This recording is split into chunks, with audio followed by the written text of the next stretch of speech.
Scene 1, take 1. Yet another movie that struggled with delays due to COVID-19, James Bond, No Time to Die. Or 007, No Time to Die. Or James Bond 007, No Time to Die. Or 007, James Bond, No Time to Die. Or No Time to Die, 007, James Bond. Or No Time to Die, James Bond 007. Or simply put, No Time to Die. April 10th, 2020. You're sitting in a movie theater, eating your popcorn, your candy, your chocolatey snacks. You got a large drink right in your right-hand cup holder. You're watching Daniel Craig as James Bond for the last time.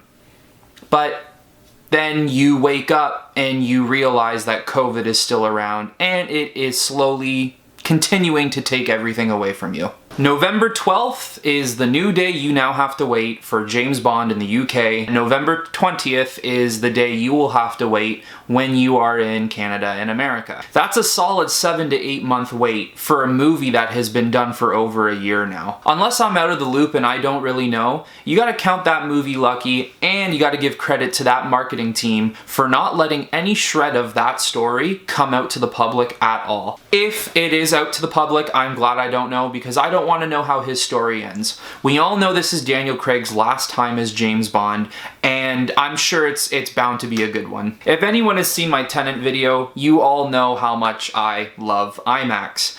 IMAX is the pinnacle of filming. Widescreen and full screen, that's old news now. IMAX is where it's at. You get to see everything in the best color and the best detail. This is the first James Bond movie to be filmed purely in IMAX. I'm pretty sure it was Skyfall that was full out shot in digital. Not one scene was used for film. I can only imagine how expensive that would have been, filming a 2-hour and 43-minute Bond movie all in IMAX cameras. The longest Bond movie ever made. Let's start with the cast for this film. We got Daniel Craig, Ana de Armas, Rami Malek, Léa Seydoux, Christoph Waltz, Ralph Fiennes, and plenty more. Rami Malek is our villain.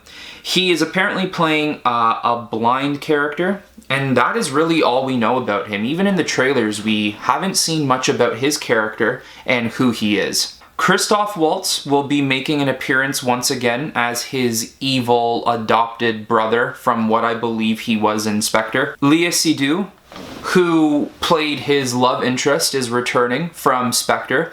Once again, doesn't seem to be much information on what has transpired between them. It seems like that Bond has been in retirement in Jamaica alone. That's some very small details we have of the story. Not only is his time in MI6 over, he simply doesn't want to risk his life for them again. He's been through hell and back for people who really wouldn't do the same for him. Ana de Armas, she was in Knives Out with Daniel Craig.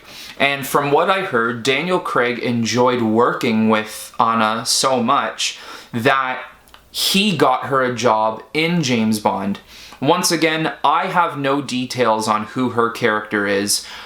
It looks based off of the trailers that she seems to be some sort of secret agent. She could be completely opposite. I'm not sure, that's just the vibe I get from her when I watch the trailer. I think it is also interesting to mention that we also have Lashana Lynch in this film, who seems to be playing the new 007. Lashana Lynch seems to have been 007 for quite some time, and it's simple, she took James Bond's place when he left for retirement. This movie also is not based on any Ian Fleming novel. It's its own story, it's doing its own thing, and I think that was their excuse of being able to use someone else who will be 007 without James Bond being 007, and I think that's going to add a really interesting take to the movie.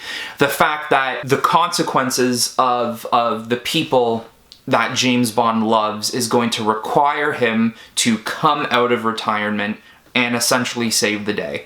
There will be secrets, there will be thrills that he is going to have to use his detective skills to get out of. I'd like to circle back to Christoph Waltz here really quickly. I'm a big Christoph Waltz fan. You don't see him much in the trailer. I think you see him for like a couple of seconds. He's in prison, but interesting enough that they're still going back to him. What he's going to be used for seems very uncertain right now. At least I don't know what he's going to be used for. But I think it's interesting that, first of all, you have Rami Malek playing this blind guy, this villain. Don't know what his purpose is. I've been saying for years Rami Malek would be a fantastic Bond villain, and the fact that they got him for this movie makes me believe they were listening onto my conversations. So, you're welcome. Having Rami Malek as someone who, first of all, is such a great actor, but second of all, already looks like he can play such a menacing villain. Then you have Christoph Waltz, where, say what you will about Spectre, Christoph Waltz is just a menacing presence in general. Watch Christoph Waltz in Inglourious Basterds, you will see what I mean. The guy is an amazing villain, and I don't know to what extent he will be used. I don't know if it will be a team up versus Bond. I don't know if he'll simply show up just for a couple of scenes and that's it. But the fact that you have Rami Malek and Christoph Waltz playing two villain type characters in Daniel Craig's last Bond movie, it makes me believe that the consequences are going to be high.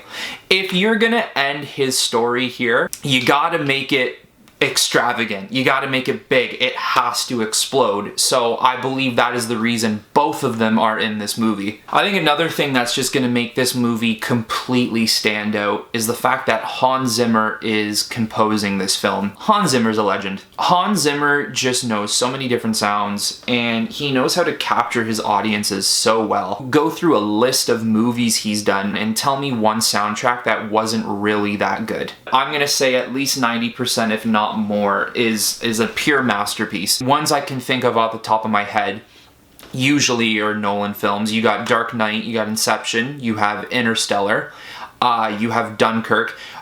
Pirates of the Caribbean.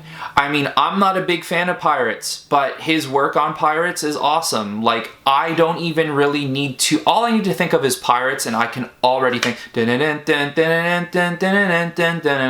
know what I mean? I'm not gonna embarrass myself, but you know what I mean. Let's also give a shout out to Cary Fukunaga, who is the director of this film. He took on the project shortly after Danny Boyle departed it. Danny Boyle is known for his work 28 Days Later and Slumdog Millionaire. As for Cary, what a great accomplishment for him. He has mainly done indie films. I know he wrote It, the first part, and I think what most people would know him from is the fact that he directed, I think, a full season of True Detective. But he's making a 2-hour, 43-minute movie all in IMAX. Credit to the man. So other than that, guys, I think most of what I have to say about this movie is mainly just speculation. I don't know too much about it. I don't really think there's much about it around the internet, and if there is, I do want to stay away from it because I do want to see it myself. Alright guys, that's all I got for now, but in the meantime, I think we should all get a dry martini, shaken,